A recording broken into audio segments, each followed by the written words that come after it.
Ndikucinga yonke imihla nami ukuyishiya i-Chiefs because ayisifuni, ayisithandi, qha siyazinyanzela.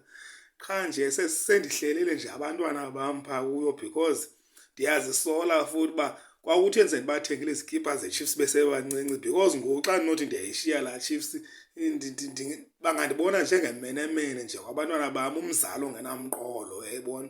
Ndithi sendiphinde ndicinga into yoba kodwa ukhula kwabo bazasibona isizathu kanti sibeka uba ndandiyishiyela ntoni. Ndiphinde ndicinga uba sendiyishiyile ndizawuthi ndiyaphi because basile kwa aba kula maqembu wabo.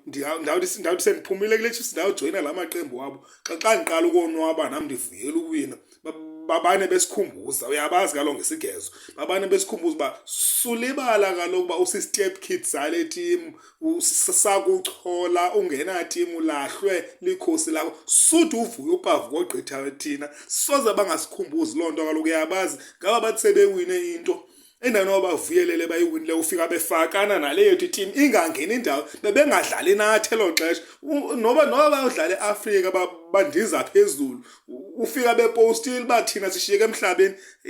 Basekwa kula maqembu wabo, akululanga koyishiya le. Yile nto sesitshele sixhathisile ngosibona uba akusekho nto imnandi apha, asiphethwa kamnandi but sixhathisile because basekwa kula maqembu wabo. Asinohlala ndawo xa sinoyishiya eli khosi, masinyamezeleni bethu na, masinyamezeleni.